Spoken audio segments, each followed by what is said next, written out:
السلام علیکم، کیا حال ہیں؟ آپ سب ٹھیک ہیں؟ آج میں آپ کے لیے ایک اتنے کمال کی ویڈیو لایا ہوں کہ آپ دیکھیں گے تو واقعی آپ کہیں گے کہ بھائی کمال ہی کر دیا۔ نبی کریم صلی اللہ علیہ وسلم کا فرمان ہے کہ ظالم اور جابر حکمران کے سامنے حق کی بات بلند کرنا یہ جہاد ہے۔ I'm sorry, you have exceeded your time, Ji. Thank you very much. The last speaker for this discussion on national integration, Sayyid Adnan Kakakhail Sahib, seat number 93, Jamiatul Uloom Islamia, Banori Town, Karachi se ताल्लुक है इनका। Jamia उलूमुल Islamia Binori town Karachi.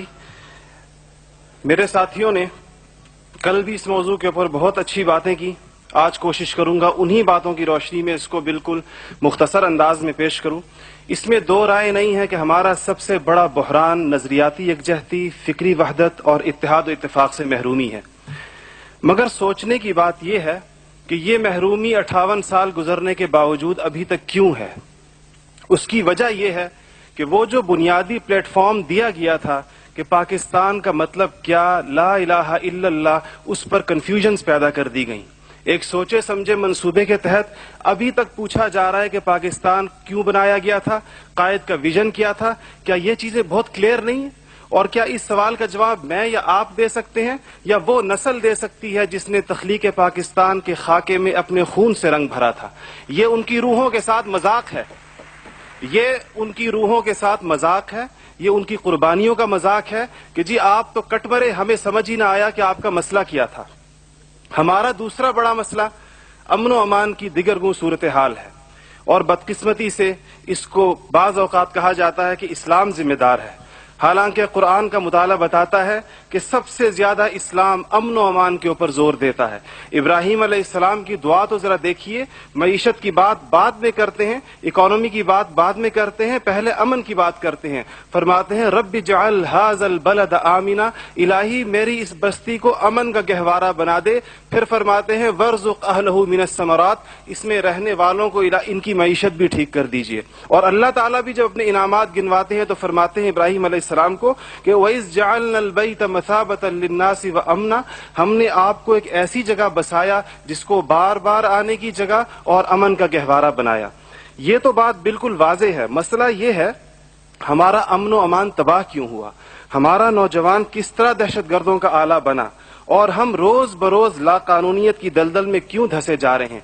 जनाब सदर, note करने की बात है कि ये सबक उसको किसी मजहब ने नहीं सिखाया, ये सबक उसको किसी दीन ने नहीं बताया। ये तबकाती तफरीक, इस्तेहसाली निज़ाम, टैलेंट की बेकदरी, तालीमी ढांचे का खोखलापन, बे इंतहा करप्शन और इख्तियारात के नाजायज इस्तेमाल वो खौफनाक मसाइल हैं जो नौजवान को इस तरफ लेकर गए हैं।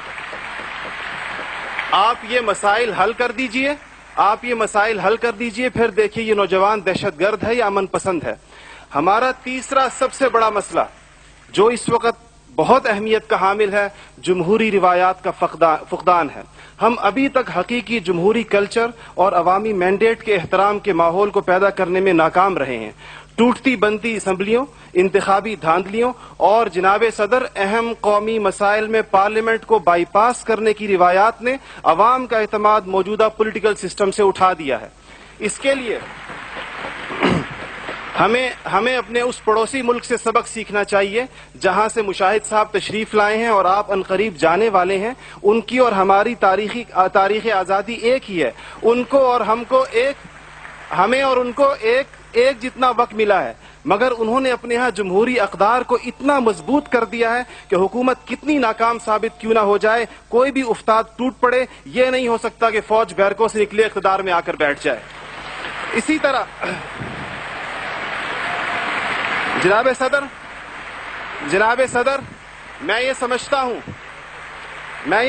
हूं कि आज इस हॉल में लगी हुई कायद की तस्वीर आपसे पूछ रही है, आगे आप खड़े हुए हैं कि जनरल तुम तो सरहदों के रखवाले हो, तुमको ईवान इख्तिदार की राह किसने दिखाई है। और जनाब आला, हमारा तीसरा सबसे बड़ा मसला एलीट क्लास इकोनॉमी है।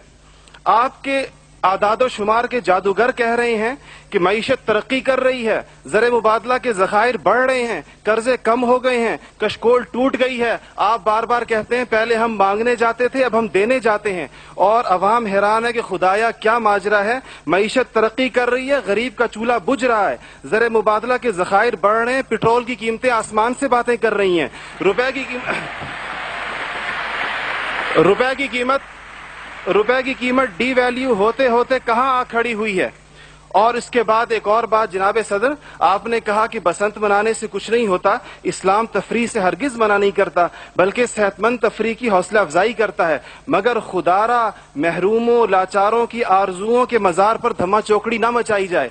देखें, इस्लाम ये कहता है अगर एक घर के अंदर एक अजीब तासुर है, ठीक है, लोग इनफरादी तौर पे पतंग उड़ाएं, कोई इसको हराम नहीं कहता, मगर जब एक गरीब देखता है कि मेरे पेट में रोटी नहीं, मेरा सदर पतंगबाजी कर रहा है, तो वो यूं समझता है कि हमारे दरमियान कोई गैप है। आप बिल्कुल, वो समझता है, गरीब कहता है कि मैं, गरीब देखता है, गरीब आपको उसके एहसासात का बिल्कुल इस तरह लगता है एक घर के अंदर मैयत पड़ी हो और आप दूसरे घर के अंदर ड्रम बजाएं कि मैं तो आजाद हूं, गम तो तुम्हारा है, मेरा नहीं है। तो इसको कोई भी इसकी इजाजत नहीं देगा, कोई भी मजहब कहेगा कि नहीं, उसका एहसास कीजिए, उसके अश्कशोई करें, उसको सीने से लगाइए। इसके अलावा जनाब सदर, एक बहुत अहम बात जो हम महसूस करते हैं कि बाज मसाइल आपके लहजे की करख्ती की वजह से खराब होते हैं। आप बलोचिस्तान के अवाम से कहते हैं तुम्हें हम वहां से हिट करेंगे, तुम्हें पता ही नहीं चलेगा हमने तुम्हें कहां से हिट किया है। ये चीजें आप कौम के बड़े हैं, आप कौम के बड़े हैं, आपको बिल्कुल कौम से इस अंदाज में गुफ्तगू करनी चाहिए जिस तरह आप अपने बेटे बिलाल से गुफ्तगू करते हैं। आपको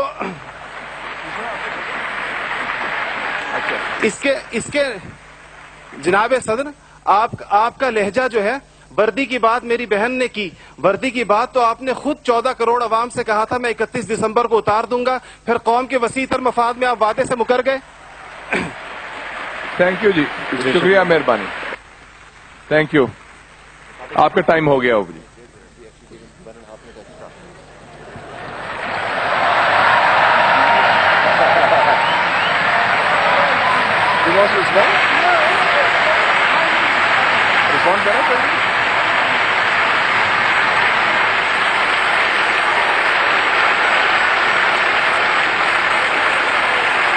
Okay.